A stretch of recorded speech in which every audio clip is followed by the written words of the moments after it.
Hey, good evening, everyone. This is Robert and Jason with the world-renowned Mr. Texas Real Estate. This is the Texas Real Estate Radio Network. Hey, thanks for joining us. As always, if you're watching on YouTube or Facebook, or if you're listening, we're in your ear right now on a podcast. Thank you very much. And certainly if you're on the radio listening, we appreciate you guys hanging out with us every night. A little frustration today. Ridiculous.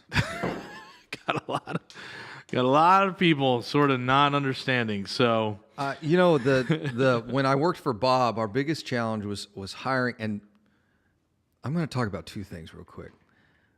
It's really hard to hire people for what we call professional curiosity. yeah, So it's like, okay, I'm sending this email out. I'm doing something. Why am I doing it? And then let me check all the steps, right? And then if something doesn't look right, then you go, hey man, this doesn't look right. And you go, oh, okay, yeah, let's go fix it. But it's how can I put this? It will continually be the thing that folks get most frustrated about. And that is, it's professional curiosity is owning the entire process up to the result. So if I hand something off to you, Rob, it's then, okay, so kind of explain to me when I hand this project or this portion of a process off to you, then what happens next? And really you're asking that question so that if I am carrying this, if my the responsibility for this portion of the process, how do I make your job easier? Because if your job is easier, then when I hand it off to you, I know the result comes much easier, right? And I will tell you right now, for those of you who are listening, the vast majority, I'm sure it's not you, but the vast majority of folks I've ever worked with, it's a very few group of people that are like, hey, so explain to me how okay, so that's how that works. Okay, so let me, this is my process and I'm handing off to you. So how does your stuff fit in there? And it's something, unless you've been in an organization that really promotes that, people just do not learn that skill. Well, I'll take it right to the job site. Right? Oh, this would be a great, yeah. Yeah, it's the same thing with job site. We're doing our project management class for flips and renovations, and we're on site once a month, and we're doing webinars twice a month, and it's moving along. The flow's getting pretty good. We have a WhatsApp channel. It's all good. But if you don't have at least once a month coordination meetings, we have problems. Yeah. And we are having those issues on some of our larger construction projects. Yeah. And I'm assuming they're happening, but I've never asked if they happen. And then when I did ask, I realized, oh, look, they're not happening. And then you're like, uh-oh. And you already know what that means, right? You're like, whoa, hold on a second, boys. Right. So why isn't the electrician, the plumber, and the framer and the drywall guy all talking? Why aren't you getting those guys either in a call or in the same room once a month so we can get through this phase? And then once the electrician and the plumber out, why don't we move into the painter and the flooring guy? Why don't we get those all on the phone once a month to coordinate? Because you may not even understand the questions to ask, but we have a really savvy floor guy. Yeah. His pricing is good. He's a good guy. He covers. I mean, he's been solid. He's a solid 8.5 for us, right? Yeah. And he'll ask more questions than I could ever know about flooring. Yeah. And that's that sort of curiosity, like, well, what's going to go on with this? And, hey, when's the trim going in? When is the paint happening? Are you going to put the floors in before the paint? Hey, how are we doing this? The cabinet's going in before this. We put it, where's the toilet ring going? We measure it off the toilet. All those questions that make his job easier, he'll ask on that coordination meeting. He said something, I just happened to be in the room where he was talking about where we took stuff out, dried it off, and put it back in. I was like, and I looked at him, I didn't even know you could do that. Right. And he's like, you can totally do that if you know what you're doing. I was like, oh, really? Right. Very interesting. And before we had him, we would just ripped it up and thrown it away. Yeah. I was on the Airbnb call last night when I was at the gym. This was our internal meeting, and it was the same thing there. It was like, wait a minute, cleaning fees going up? Well, hold on. And Anthony's like, well, wait a second, this and that, and then him and Taylor going back and forth, and then you guys were chatting, and then I said, well, let me tell you guys what the result is. Right. Down in Surfside, things are looking like they should have when we first bought them, right? So it's like, it's stuff like that where you've got to have. The vast majority of people out there work this way. They do exactly what's expected, plop it on somebody else's desk, and leave. In the consultant world, we call them seagulls. They walk in, squawk, excrement and leave. That's what it's, because you were in the consulting game, right? Yeah, That's of what course. consultants do. They fly in, and I did a ton of consulting when I worked in healthcare. They fly in, squawk, poop, and leave. Yeah. All right, you guys figure this out. Right. And what most people don't, this is something, there's an email going out later today about mindset and some other things. And in real estate, we spend all this time on stupid stuff that doesn't matter. Yes. It's your mind right. Is this? No, implementation's the hardest thing in this game. In any game. In any case, that's a real business is implementation. Right. Yeah. Okay, so we're making offers. Now what? Right. Okay, we got an offer accepted. What happens next? All right, now we're going to go into rehab. Okay, how are you going to determine which contractors you're going to work with? Yep. Are they the right ones to work with? Just because the prices are lower, they're going to be a good fit for you. I mean, Yep. there's a whole, and it's stepping through each part of that process. And until you really own your own business, the vast majority of folks never get that. No.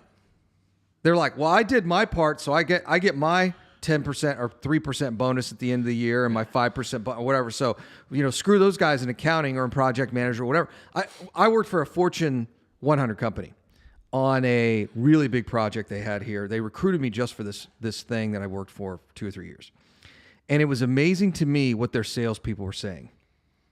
I go into these sales meetings and I wouldn't say anything because, you don't want to talk outside the family, right? You're in a sales meeting, they're pitching a big deal. And then as soon as we go to happy hour or lunch or dinner or whatever afterwards, I would say, you realize you can't do X, Y, Z. Well, why can't I do it? I mean, we've done it like this in the past. I'm like, you don't understand. You can't do it that way. Because I was on the project management operations side.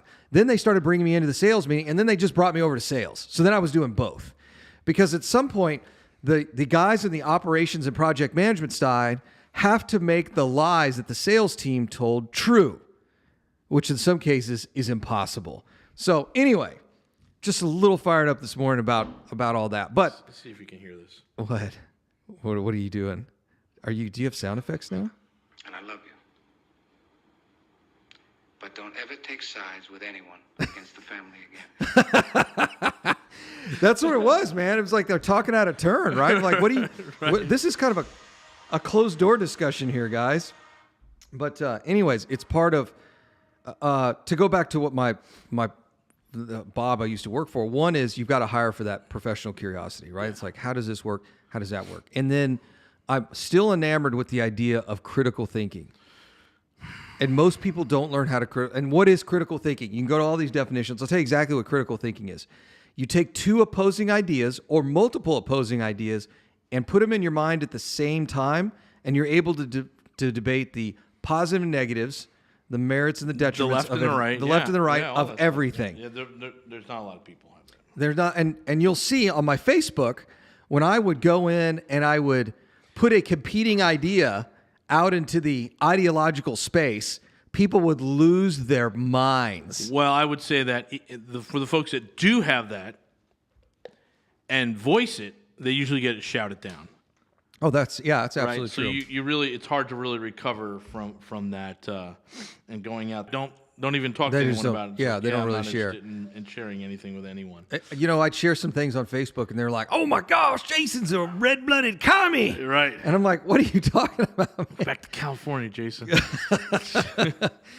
Hey, this is Robert and Jason. We're with the world-renowned Mr. Texas Real Estate. This is the Texas Real Estate Radio Network. Thanks for joining us again tonight. Go ahead and give us a shout if you want. Text us at 281-401-9008. Text us at 281-401-9008, and we'll make sure someone gets back to you if you have any questions about any of the programs that we're running, Mastermind, any of these classes coming up, or if you're just looking for a little help. Hey, thank you very much. We'll be back from this break.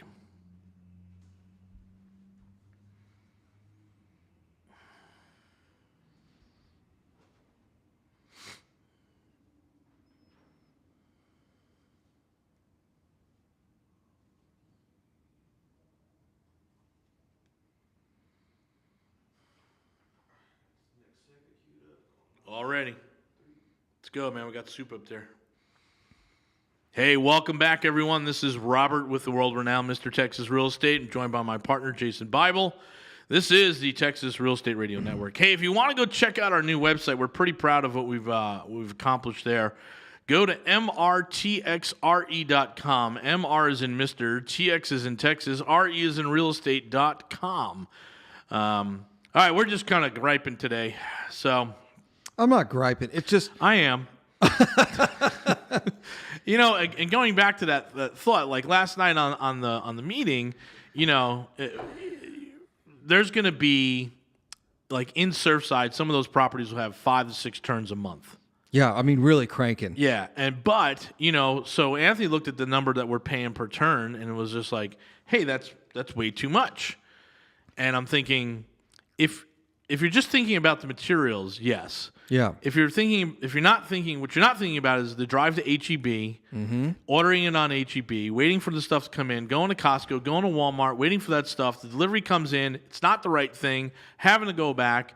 It's sort of those throwaway lines where, hey, $25 is way too much a turn. If there's 6 turns, it's $150 worth of coffee. I'm like, yeah, that's not it, man. There's labor that goes into that. There's going to be frustration that goes into that, and it has to be compensated for that. And there's drive time and there's everything. It's All like, that stuff. Getting it to the property, right? Or Yeah. having it delivered in Amazon to make sure it doesn't get stolen and all that other stuff, right? So if we just, and that's, again, we deal with investors and flippers and even retail customers who are like, hey, the flooring tile that I want is $289 a square foot.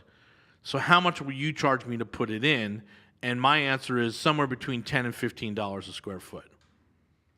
And they're like, what? How could you possibly charge that much? That's a ripoff. I'm going to go find someone cheaper. I'm like, go right ahead.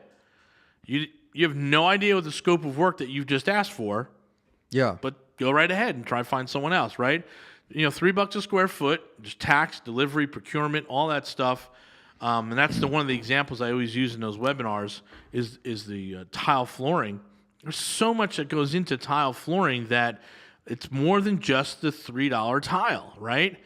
And you take that number and you multiply it usually by 4, right? That's it. Hey, how much is the cabinets? The cabinets are $100. How much are you going to charge me to put in? Probably $250. Yeah. Wow, are you kidding me? No, not at all. You have no idea what goes into all this, the prepping and all that other stuff.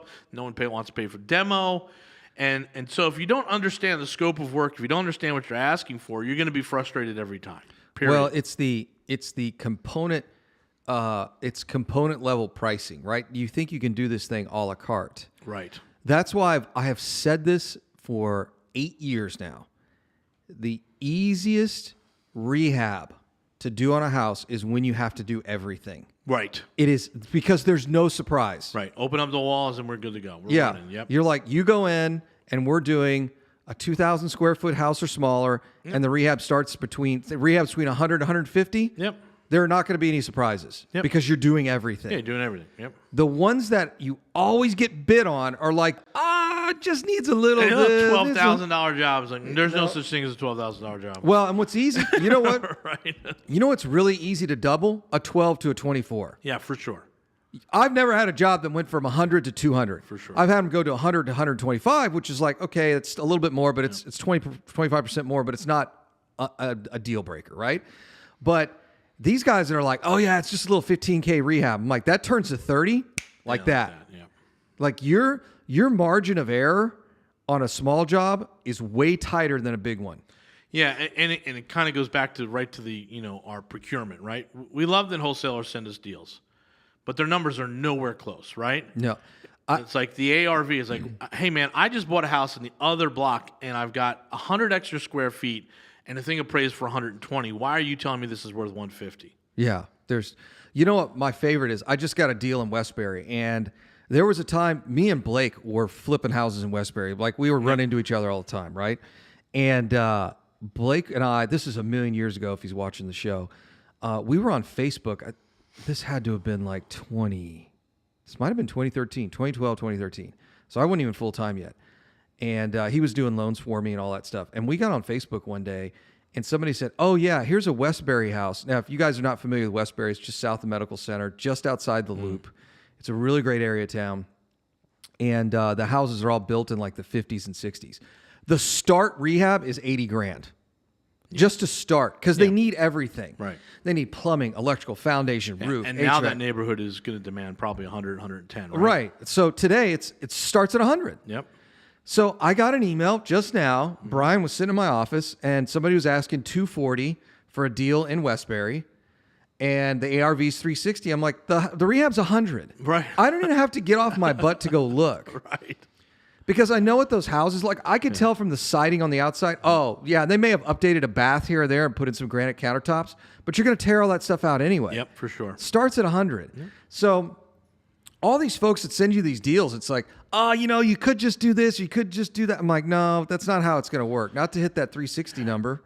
No, and we did that at our class when we walked the neighborhood, and they were asking, would you open up this wall, would you not open up this wall? And you correctly corrected me by saying, you'd only open it up if all the comparables have the open walls.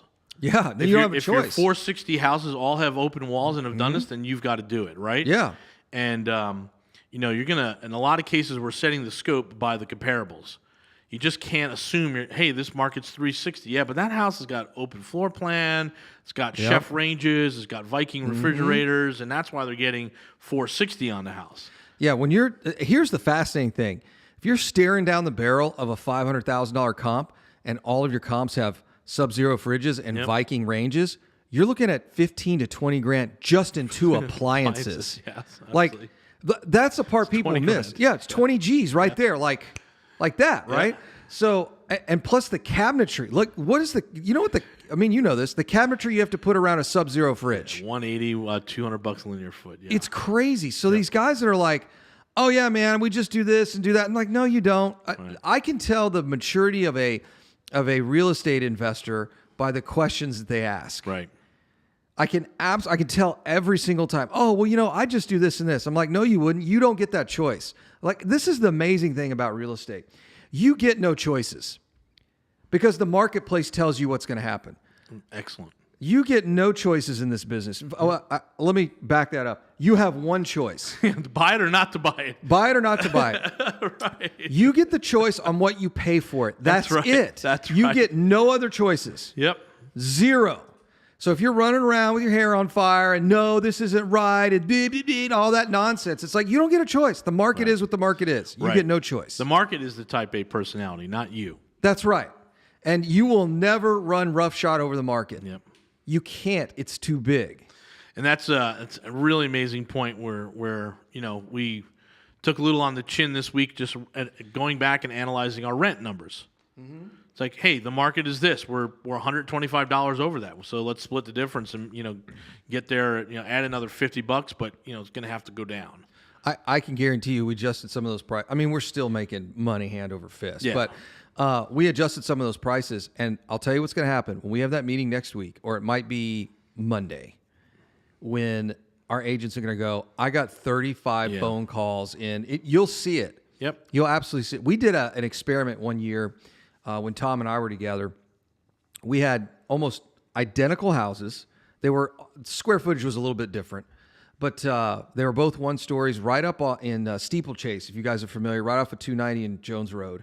And we had one on one street, was on the next street. And what we did, are we running out of time here? All right, when we get back from the break, I'm going to explain to you the experiment that we did with these two houses. It's going to blow your mind. I can tell you right now. Excellent, guys. Hey, thanks for listening. Hang tight. We'll be back after this break.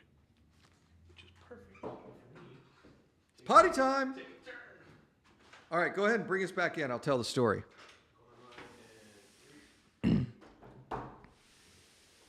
Welcome back, Jason Bible, Texas Real Estate Radio Network. Rob and I are on hard 75. We have to drink a gallon of water a day, so we can't really make it through the entire show without taking a break. So let me tell you guys this story. Years ago, when Tom and I were business partners, we had two properties on two streets. They're literally like back-to-back streets. Houses were within about 150 square feet of each other.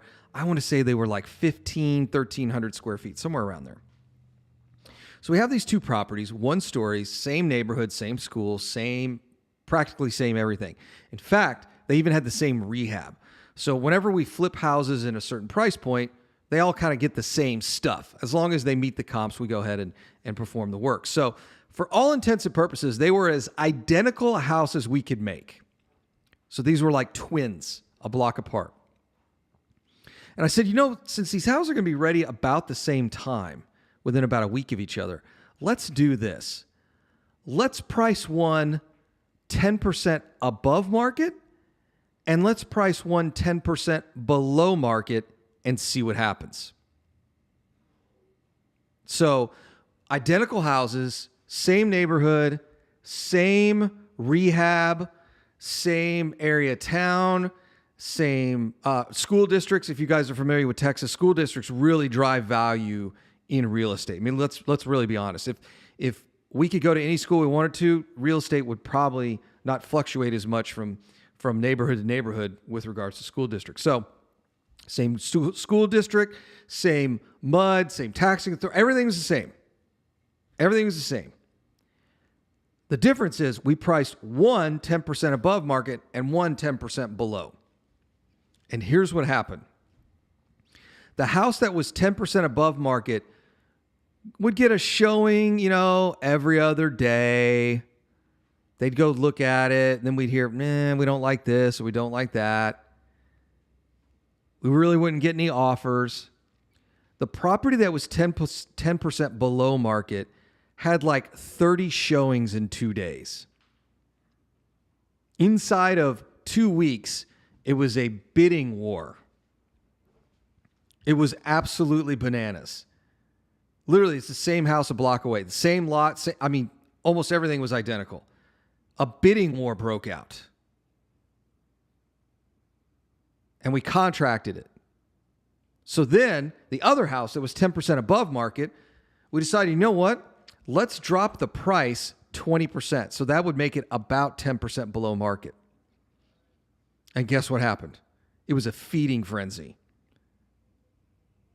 And ultimately, the end result was the house that was priced below market was bid up just above market, like 5% above market, which is really where the new market value was.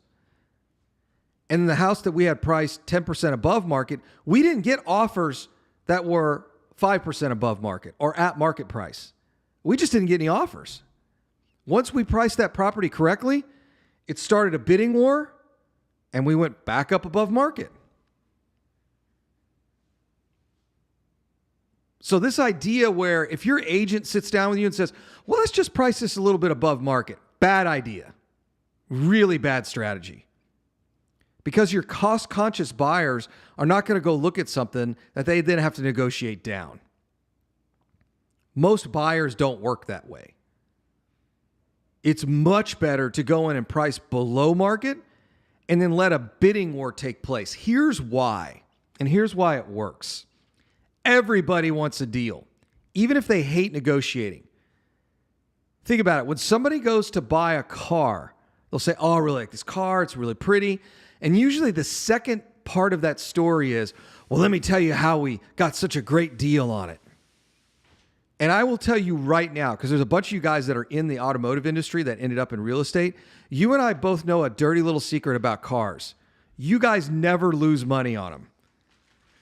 So it's this little mental game that everybody plays like, oh, I got this really good deal on the car, and I really stuck it to the dealer. I'm like, dude, if they let you walk out of there with a car, you didn't get a stellar deal.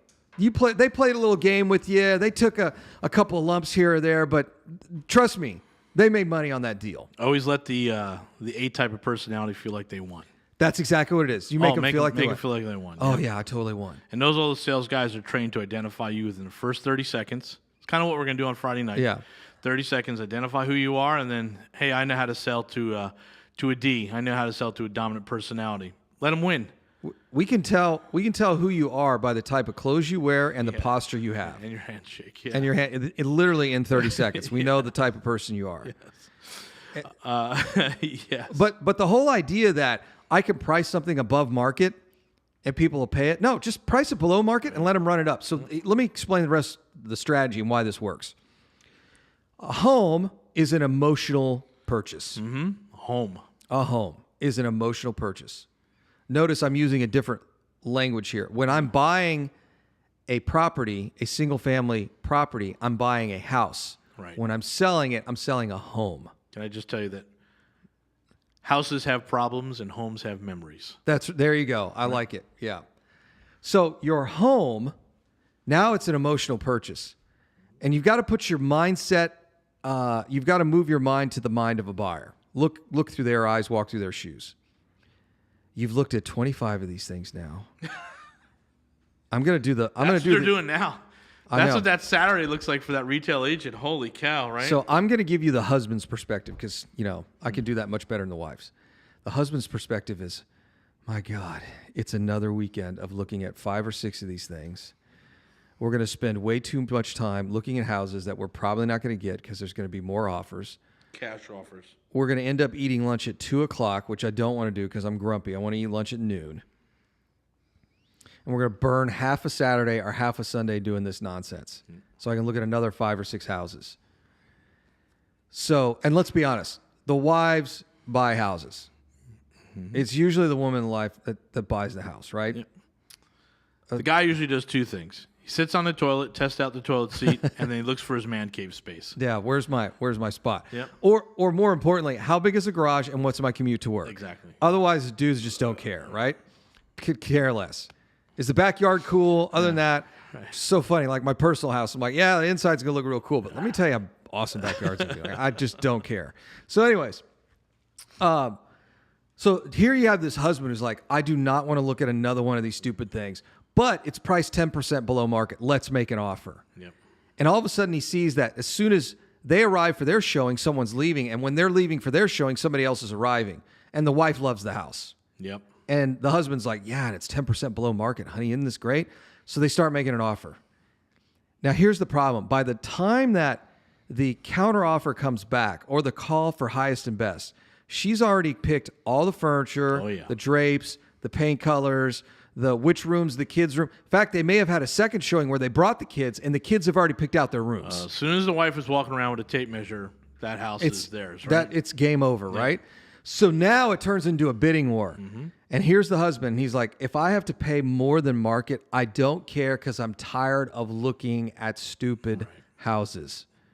That's why that strategy works so well. And that's happening right now. Absolutely right now. Tomorrow afternoon and Saturday will be packed.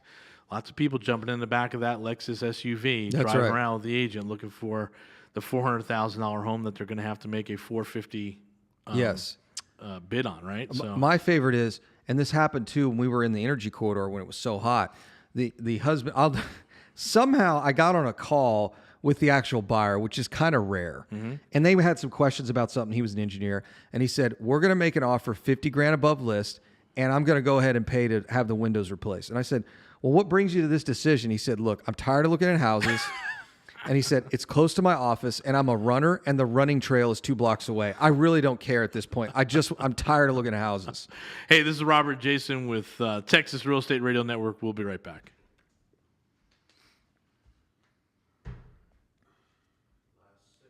Yeah, when this market is climbing, right with the sort of theme for today, it is frustrating for those buyers and those agents, right? Yeah. And those agents, we've been. Go ahead and bring us back in. Hey, welcome back, everyone. Robert and Jason here with the world-renowned Mr. Texas Real Estate, and this is the Texas Real Estate Radio Network. Hey, check us out on any of your podcast channels. Just look for Texas Real Estate Radio Network, and you can catch up on our back catalog at any time. We can be in your ear while you're jogging, while you're sleeping, while you're making driving offers to work. on houses all that good that you're stuff. probably not going to get. Well, we have, one of our partners is a high-end retail agent, right? Yeah. And he's telling all his agents, because he's a broker, all his agents, don't waste your time if they're not making at least 10% over ask. Oh, interesting. Like, just don't waste your time. It's not a real offer. What do you think his average list is? 5, 6? He's between 5 and 750, I think he said. Okay, 5 and 750. So if you're not making a 50 to 75K above list, we're not going. We're not going to waste our time. Because these retail ready ones that are in those neighborhoods now, and even in that 350 to 500 range, forget it. You can't get it. I would argue if you can't come up with an extra 10% to make an offer, you shouldn't be buying a house anyway. Yeah, it's going to be a problem. So it's, let me put it this way. Folks we're going to make a generalization here. folks who make good money typically know how to use their money wisely, right? And folks who make a little bit of money also recognize it's just a house, dude. Yeah. This isn't your retirement plan. This isn't, folks with less means do not understand what their time is worth. Excellent point. So do we really want to spend, honey, do we really want to spend another month looking for, quote, the dream house? Right. And in the back of his mind, he's like, I don't care anyways because we're going to move in another 5 years. So this isn't the, quote, dream. Like, he just doesn't care, right? But of course he can't say, honey, I don't care. Let's just go buy a house. Because then she's like, oh my gosh. They just moved me out of Midland and now I have to move to Houston. Yeah, now I'm moving to Houston. Right? Yeah, I just moved out of Colorado. Right. With all my buddies Right. and my craft beer and the beautiful mountains we used to play at. Now we're in Houston. Right. And there. Let's just buy a stupid house. And I know the company's going to move me in 5 to 7 years anyway. Exactly. Just buy a stupid house and move on. Are the kids good with the school? Okay, great. Let's pick something in this neighborhood and just buy it. So I think, there's a couple events coming up, our events, there's other events, and I got to believe that the chatter in that room is going to be, there's no deals. There's no deals. There's no deals, right? Because now this is big boy territory, right? Yeah. You got to have a real marketing program, you got to have a real marketing budget, got to have really serious follow-up, and if you don't, Yep.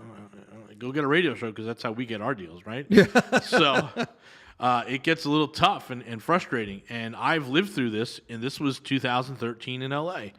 I've been telling people all along, it's like this is L.A. 10 years ago. Now we're about 8-9 years ahead of L.A., right? So Or behind L.A. behind LA. Yeah. So this is why I keep saying you think real estate's expensive now. You think this market's crazy now? Wait for another 6 or 7 years. It's going to blow your mind how bananas it is.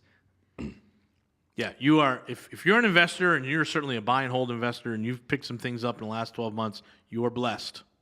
And don't stop. Yeah, keep going. This whole I'm supposed to be on a webinar at 1, and actually a commercial guy's coming by today at 1 o'clock. So you and I may split time with him. But I keep telling people, I'm like, if you are not buying as fast as humanly possible, you're going to miss out on this thing. And it's so. Anyways, I'm going to sit on this webinar. I think it's from the guys over at Adam, which are a subsidiary of some big data group. Yeah. And they're talking about, the quote, next real estate crash. And I'm like, in 2028, in 2030. What are we talking about? Yeah. I mean, I'd love to hear the data, but every time I look at all the data out there, I'm like, you tell me where the crash comes from. Right. So LA recovered in 2013 and has not crashed. Yeah. It's an 8-year run here, and it's stabilized. Got a little flat in 2019, 2020, but it still hasn't crashed. We haven't seen a 20% reduction in price. I think they still have another 10 years. Probably, yeah. As long as the lending world keeps up. That's true, yeah. Right, there's good. If the lending world, clinches, then yeah, there's going to be a sort of constructed crash. Yeah. Right? Well, what's interesting is a lot of people are saying, well, Jason, it's a housing affordability issue. I'm like, look, you don't understand. We're nowhere close to affordability problem in Houston. Not even close. Nowhere close. Not even close. Well, and the other way I explain this is I'm like, well, Jason, the median income is $60,000. And I'm like, yeah, but $60,000 people aren't out buying houses. Right. It's guys that are moving here that are making $1, $1.10, $1.50. Their wife's making 100, 110, 150. Right. I'm like, you don't see it. The problem is, God, I've got this great quote. This is I'm going to pull this up right now. I have a great quote that is going to go on an email. Where is it? You don't see an affordability problem till that median price heads over north of, I'd say, $450 here. I think so. We still have $100,000 run here. Our median house price needs to double. Yeah, we won't have a problem. FHA will adjust and they'll go up to the maximum 629.